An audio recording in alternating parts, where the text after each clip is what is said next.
Test question.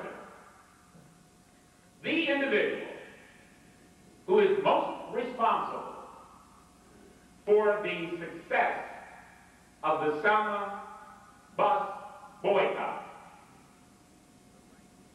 Now here again, I know some of you left for the laboratory, you didn't ask, you didn't have a note from your mother. And I know some of you people over there not quite saying, let me ask the same question again. Multiple choice. I'm going to give you an A, B, C, multiple choice. The individual most responsible for the success of the Selma boycott of the bus system there, from a historical point of view. Now, this is easy, just to see if you're alive. Just keep waiting. Answer A is Rosa Parks. Answer B is Martin Luther King. Answer C is the Reverend Ralph Abernathy.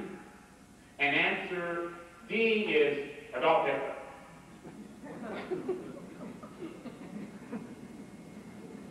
Now, I've been standing up here all this time. I get to walk around. You're sitting there cutting off your circulation.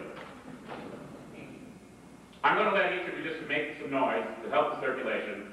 I'm going to ask you, ladies and gentlemen, multiple choice, A, B, C, D. How many people say A, Rosa Parks? Okay. How many people B say Ralph Abernathy? You will see.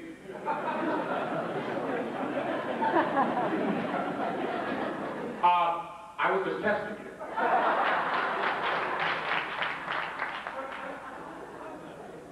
How many people say B, Martin Luther King? How many people say C, the Ralph Abernathy? And how many people say D, these are the people who are asleep, Adolf Hitler? Okay, now we're going to go on a little bit of the exciting adventure. The answer to the question is D, Adolf Hitler. Now I have your attention. The audience is listening. Remember what I'm doing is I'm showing an example of 3 kinds of history.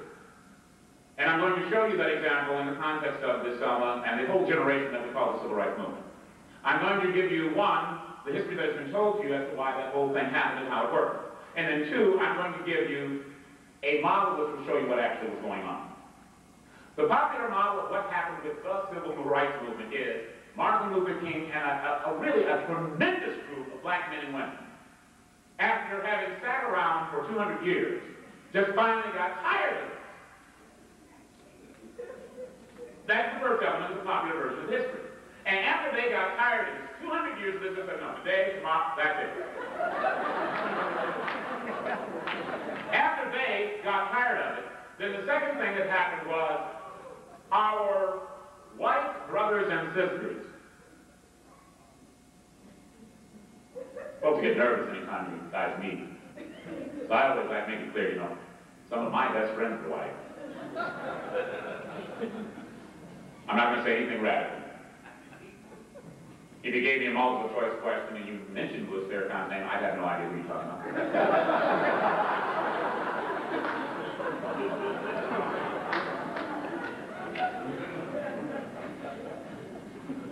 The second part of the version of the Civil Rights Movement that's given to you is that our white brothers and sisters, after having been here for God knows how long, slavery, Jim Crowism, which was worse than slavery, just all of a sudden, out of the kindness of their hearts, they woke up one morning and said, oh my gosh, we've been doing this, let us stop. And you had the end of civil rights. That's the basic story that is told here. Let me tell you what's happening. Let me tell you the rest of the story. The reason that the Civil Rights Movement came to pass, if you want to look at it from a historical perspective, and one of the things about history is you can go far back as you want to, but the place that you can go that is most distinct is the emergence of some Austrian by the name of Adolf Hitler. What essentially happened is miraculous. And more amazing than what happened is the fact that few people know the story. Since the First World War, Germany was in disarray. Bad times. Hitler came along and took advantage of the disarray of post-World War I Germany. He organized Germany and then essentially attacked everybody.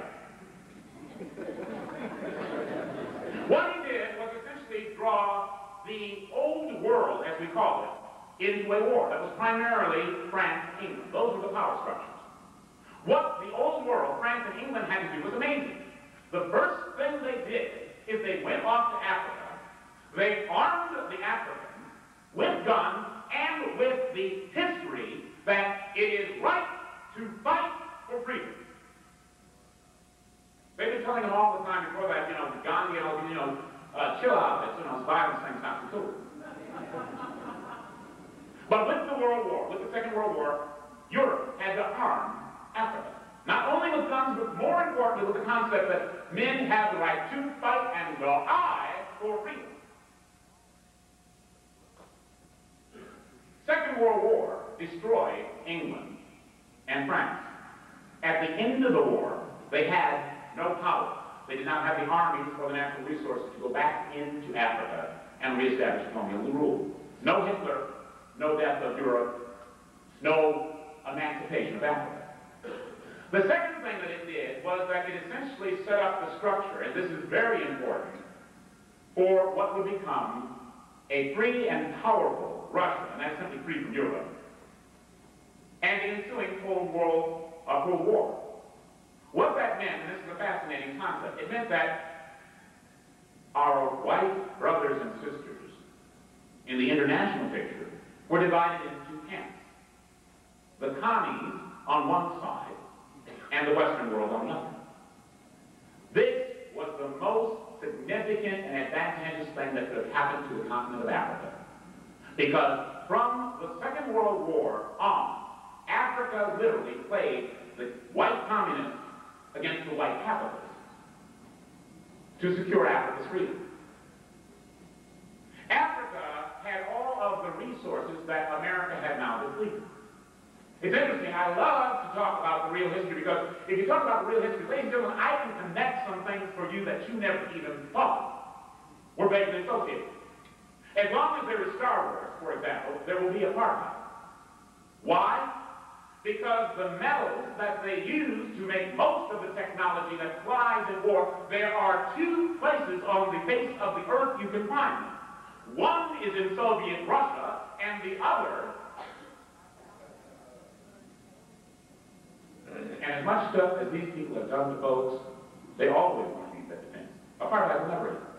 Nelson Mandela, they can put him in jail, out of jail. I can assure you that they have absolutely no intention of one man, one vote. You can do that when you start talking about the third kind of history. All kinds of things that you didn't think had any relation. Okay, so now we have Africa. We have a vibrant political Africa. We have an Africa armed with this notion that it's right to fight for freedom, and we have an Africa which is now playing the two major white worlds which are now split against each other. Prior to that, Europe, France, Germany, all of them were fairly united in the way that they would treat Africa. If Africa was going to give its enormous wealth to one of the two white worlds in the Cold War, then the two major powers had to start courting Africa. Oh, it was great. I mean, people who they were treating like dogs, all of a sudden it was Mr. This and stumbling to pronounce those unpronounceable African languages. That was the Cold War. It was a waste in Africa. Now, how is he going to work this in Selma, Alabama? I mean, I'm way over in Europe. You're in Cincinnati. Selma, Alabama's down south. You're what, and I don't have a whole lot of time to get from. In this war, in this Cold War where we are trying to curry favor of the African nations, we had a little problem. The communists, I also know this is Cincinnati, so whenever I mention the communists, I also advise you they're horrible people, bad.